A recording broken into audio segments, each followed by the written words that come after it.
अस्सलाम वालेकुम स्टूडेंट्स। अच्छा, आज का जो हमारा ये वीडियो लेक्चर है, ये इसमें हम ऑपरेटर्स के बारे में पढ़ेंगे। ऑपरेटर्स क्या होते हैं, किस तरह हम उस पे किस तरह ऑपरेशन परफॉर्म करते हैं वो। और इसमें हमारे पास जो है, मैं आपको गाइड करता हूँ इसमें। तो सबसे पहले तो आप इसको ओपन करें, एडिटर को। तो इसमें मैं सिंगल लाइन कमेंट साथ साथ लिख रहा हूँ। Today's today's lecture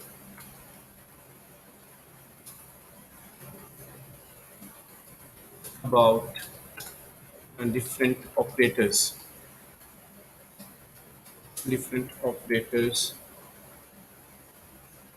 used in an expression। One by one इनको डिस्कस करेंगे। फॉर एग्जांपल, ऑपरेटर्स क्या होते हैं? Operators are symbols. ये सिंबल्स होते हैं that perform operations operations in an expression. Expression के अंदर ये जो है ना ऑपरेशंस परफॉर्म करते हैं। फॉर एग्जांपल मैं कहता हूँ G R is equal to A plus B है। अब ये एक एक्सप्रेशन है। एक्सप्रेशन के अंदर हमारे पास इसमें देखें, एक ए एक वेरिएबल है। वेरिएबल या कांस्टेंट भी हम लगा सकते हैं यहाँ पे। तो और constant R is equal to 8 + 2 है। अब यहाँ पे मैं कहता हूँ जी 8 + 2। अब ये हमारे पास जो ये बीच में जो प्लस है, यहाँ पे भी प्लस है, ये हमारे पास ऑपरेटर है। मतलब दो वैल्यूज़ हैं, वेरिएबल्स हैं या वैल्यूज़ हैं कांस्टेंट्स, उनके ऊपर ऑपरेशन परफॉर्म करने के लिए। अच्छा, इसको ओवरऑल सबको हम क्या बोलेंगे? ये हमारे पास एक एक्सप्रेशन है। ये हमारे पास एक एक्सप्रेशन है। एक्सप्रेशन एक कम्बिनेशन होता है ऑपरेटर्स का और ऑपरेंड का। इसमें बहुत सारे ऑपरेटर्स हैं, आज हम डिस्कस करेंगे। We will discuss we will discuss arithmetic operators का डिस्कस करते हैं आज। अरिथमेटिक ऑपरेटर्स क्या होते हैं, कैसे हम उन पे काम करते हैं। ये मल्टी लाइन कमेंट्स हैं। बहुत सारी मैंने एक स्टेटमेंट लिखी है ताकि आपको समझ आ जाए। आप प्रोग्राम्स बनाना शुरू करते हैं, स्टार्ट करते हैं हैश इंक्लूड से। और ये standard input output header files को इंक्लूड करते हैं हम। और उसके अलावा हैश इंक्लूड, हमारे पास एक और header file console input output dot H, ये हेडर फाइल इंक्लूड करते हैं।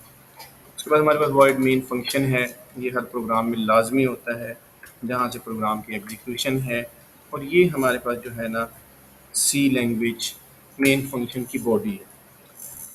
अब हमने देखा कि अब सिंपल से प्रोग्राम्स हम देखते हैं कि हम सैलरी 1 सैलरी 2 है, इसको कैलकुलेट कर रहे हैं। एक पर्सन की सैलरी है जी, और उसके एक्सपेंस हैं, और रिमेनिंग सैलरी क्या है, रिमेनिंग आर ई एम कर देता हूँ। अब ये दो वेरिएबल, मैंने तीन वेरिएबल डिक्लेयर किए। और ये हमारे पास वेरिएबल डिक्लेरेशन है। लास्ट टाइम हमने देखा था। ये सिंगल लाइन कमेंट्स हैं, मैं साथ साथ लिख रहा हूँ ताकि आपको पता हो कि एक्सप्लेनेशन क्या है हर लाइन की, कर क्या रहे हैं हम। तो वेरिएबल डिक्लेयर हो गए। अब ये तीन वेरिएबल डिक्लेयर हुए हैं। तीनों वेरिएबल की नेचर इंटीजर है और रैम के अंदर इसकी डेफिनेशन होगी और इनके नेम्स और मेमोरी क्रिएट हो जाएंगे। अच्छा, उसके बाद मैं कहता हूँ एक पर्सन है, उसकी सैलरी जो है ना 30,000 है, एंड ही हैज़ एक्सपेंस जो मंथली है वो 21,000 है। अब आप रिमेनिंग सैलरी फाइंड करें। अब मैं आर ई एम करता हूँ। तो मैं आर ई एम में एक ऑपरेटर यूज़ कर रहा हूँ, कौन से वाला? माइनस। ये जो माइनस वाला ऑपरेटर है, ये अरिथमेटिक ऑपरेटर है। अरिथमेटिक ऑपरेटर जो एडिशन, सब्ट्रैक्शन, मल्टीप्लिकेशन, डिवीजन है, मॉडुलस है, ये करते हैं। तो अब ये एक एक्सप्रेशन है, ये दो वेरिएबल्स हैं। और ये वाला जो ऑपरेटर क्या करेगा, जो सैलरी के अंदर जो सैलरी है उसके अंदर से माइनस कर देगा इसको, एक्सपेंस को। और असाइनमेंट ऑपरेटर क्या करेगा, जो रिमेनिंग का जो पोर्शन है, रिमेनिंग का वेरिएबल है सॉरी, उसके अंदर उसको स्टोर कर देगा। ये हमारे पास लॉजिक है, फार्मूला है, लॉजिक का फार्मूला है।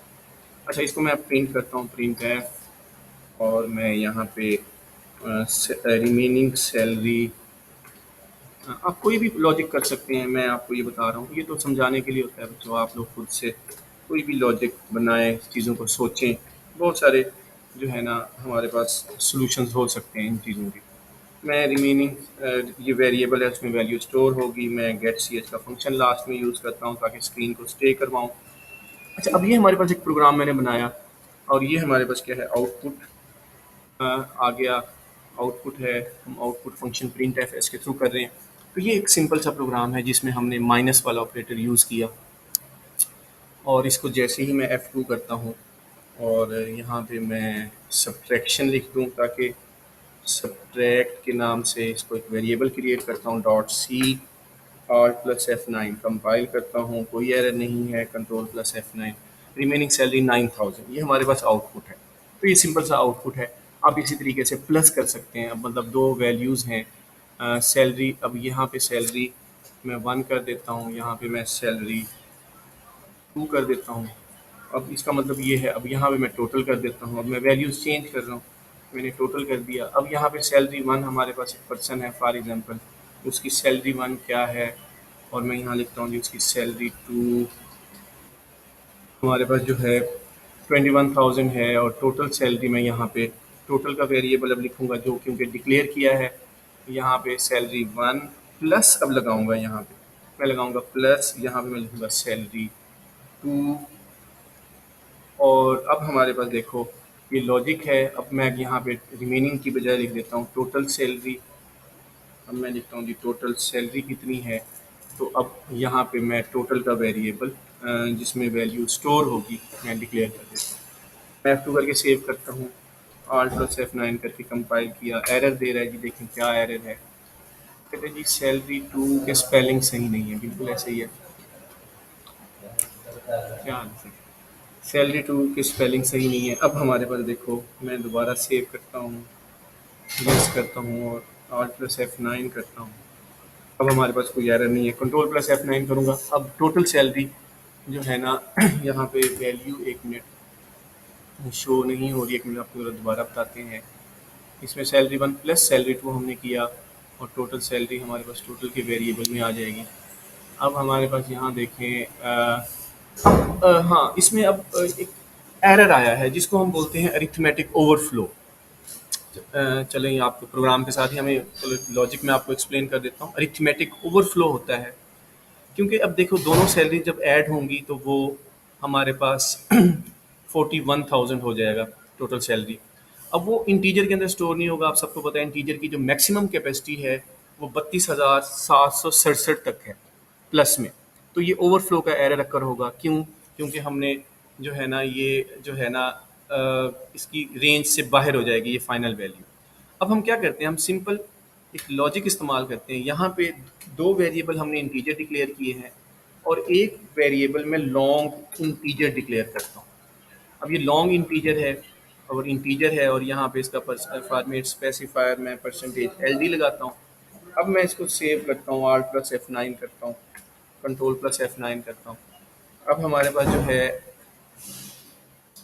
इसकी जो सैलरी है टोटल सैलरी 1 प्लस सैलरी 2 है, L D percentage L D है। तो इसमें अब लॉजिक लॉन्ग इन टोटल हमारे पास ये आ गया, salary 1 plus salary 2 percentage L D. चलिए इसको मैं कंपाइल करता हूँ। आर प्लस F9, इसमें कोई एरर नहीं है।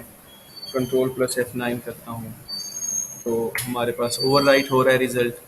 चलिए मैं इसको फर्दर इसको हम देख लेते हैं। हम इसको टोटल को सबको लॉन्ग इंटीजर में ले जाते हैं, लॉन्ग इंट करते हैं और फिर करके देखते हैं। होपफुली अब ये रिज़ल्ट आपके पास से है, स्टोर हो जाएगा। इसमें मैं एक वेरिएबल डिक्लेयर करता हूँ टोटल के नेम का। अब हमारे पास देखो मैं F2 करता हूँ और अब इसमें हमारे पास यहाँ पे वेरिएबल डिक्लेरेशन, यहाँ पे मैं क्लियर स्क्रीन का फंक्शन भी यूज़ करता हूँ ताकि प्रीवियस स्क्रीन का रिज़ल्ट जो है ना क्लियर हो जाए। Alt प्लस F9 करता हूँ, कोई एरर नहीं है। कंट्रोल प्लस F9 करता हूँ। अब हमारे पास ये 41,000 इसकी सैलरी है। 41,000 हमारे पास सैलरी शो कर रहा है। मैं 41 कह रहा था, 51,000 हमारे पास सैलरी है जो ये शो कर रहा है। अब हमारे पास क्या है, ये एक प्रोग्राम है जो हमने एडिशन का बनाया, इसी तरह हम सब्ट्रैक्शन का भी बनाते हैं, मल्टीप्लिकेशन का भी बनाएंगे, डिवीजन का भी बनाएंगे, मॉडुलस ऑपरेटर है वो भी हम यूज़ करेंगे। तो ये हमारे पास जो है ना लेक्चर इसी चीज़ से रिलेटेड है कि कैसे हम चीज़ों को जो है ना देखते हैं। अच्छा, अब उसके बाद मैं एक और प्रोग्राम यहीं पे आपसे डिस्कस करता हूँ। मैं इंटीजर वैल्यू डिस्कस कर रहा हूँ। मैं कहता हूँ जी एक ए वैल्यू है, एक बी है और एक हमारे पास आर है। सिंपल वेरिएबल्स मैंने डिक्लेयर किए हैं। तो मैं ए की वैल्यू मैं लिख रहा हूँ यहाँ पे, ए की वैल्यू 10 है और बी की वैल्यू हमारे पास 5 है। अच्छा, अब हमने रिज़ल्ट देखना है। मैं डिवीजन कर रहा हूँ। डिवीजन में क्या करेंगे हम, अब डिवीजन में हमने क्या करना है, यहाँ पे मैं लॉजिक चेंज करता हूँ क्योंकि हर प्रोग्राम की लॉजिक डिफरेंट होती है। तो मैं यहाँ पे करता हूँ G R is equal to A divided by B करता हूँ और यहाँ पे रिज़ल्ट लिख लेता हूँ सिंपल। यहाँ पे रिज़ल्ट और यहाँ पे मैं फॉर्मेट स्पेसिफायर परसेंटेज डी और यहाँ पे आर की वैल्यू को प्रिंट करता हूँ, यानी 10 को डिवाइड करता हूँ 5 से तो रिज़ल्ट हमारे पास 2 आता है।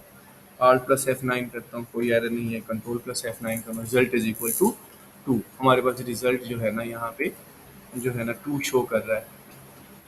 अब हमारे पास जो है ये डिवीजन है, हमने डिवीजन की।